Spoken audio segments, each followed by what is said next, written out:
semuanya, saya Isyana Dwi Farida dengan NIM P1337 dari Prodi Sarjana Terapan Kesehatan semester 2. Kali ini saya akan memberikan penjelasan singkat mengenai materi sistem kardiovaskular.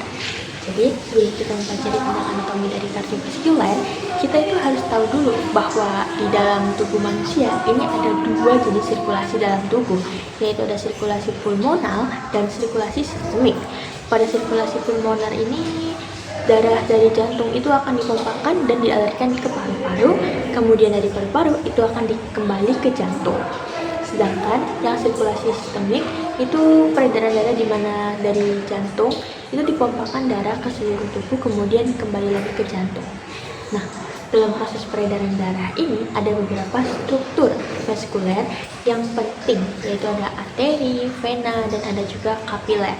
Nah, kapiler itu tempat batas pertemuan antara arteri dan vena.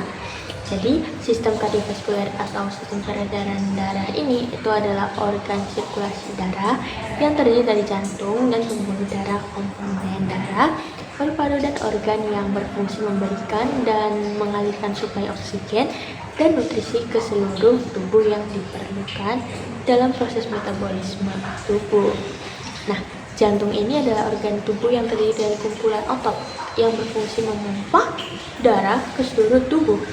Ukuran jantung itu kurang lebih sebesar genggaman tangan. Berat jantung kira-kira 250-400 gram yang memompa 60-80 kali per menit, itu denyutannya ya. Dan satu kali denyutannya itu kurang lebih mengangkut 70 cc darah dalam 1 menit. Ya, kurang lebih jantung memompa 5 liter darah. Lalu ada 3 bagian utama pada jantung, yaitu ada bilik jantung, katup-katup jantung, dan pembuluh darah. Jantung ini terdiri dari 4 ruang, yaitu ada atrium kanan, ventrikel kiri, dan atrium kiri. Nah, cara kerja peredaran darahnya yaitu dari vena cava superior dan vena cava inferior. Darah itu masuk ke atrium kanan dan mengalir ke ventrikel kiri melalui katup tricuspidalis. Dari ventrikel kiri, darah masuk ke arteri pulmonalis melewati katup semilunaris pulmonalis. Dari arteri pulmonalis, darah masuk ke paru-paru dan terjadi oksigenasi dalam paru-paru, yaitu pertukaran antara CO2 dengan O2 dari paru-paru itu akan mengalir ke atrium kiri melalui vena pulmonalis. Dari atrium kiri, darah mengalir ke ventrikel kiri melalui katup tricuspidalis. Dari ventrikel kiri, darah akan masuk ke aorta melalui katup semilunaris aorta. Nah, proses oksigenasi yaitu pertukaran CO2 dan O2 terjadi di paru-paru.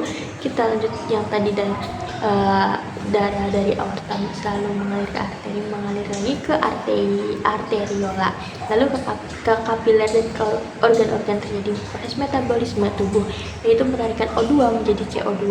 Setelah darah menjadi CO2, darah kembali mengalir ke vena lalu kembali lagi ke jantung. Nah, siklus tersebut itu akan terus-menerus berputar seperti tadi yang saya jelaskan. Oh iya teman-teman, untuk itu tekanan darah itu sebenarnya menunjukkan seberapa kuat jantung kita memompa darah seluruh tubuh kita. Nah, angka atas pada tekanan darah itu menunjukkan tekanan sistolik, yaitu tekanan saat jantung memompa darah ke seluruh tubuh. Sedangkan angka bawah itu pada tekanan darah menunjukkan tekanan diastolik, yakni tekanan saat jantung beristirahat sebelum akhirnya memompa darah kembali. Normalnya tekanan darah orang dewasa yang sehat itu ialah tidak lebih dari 120/80 mmHg, namun tidak juga kurang dari 90/60.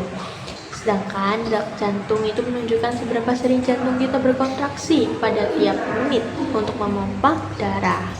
Normalnya detak jantung orang dewasa itu yang sehat ialah berkisar antara 60 hingga 100 kali per menit.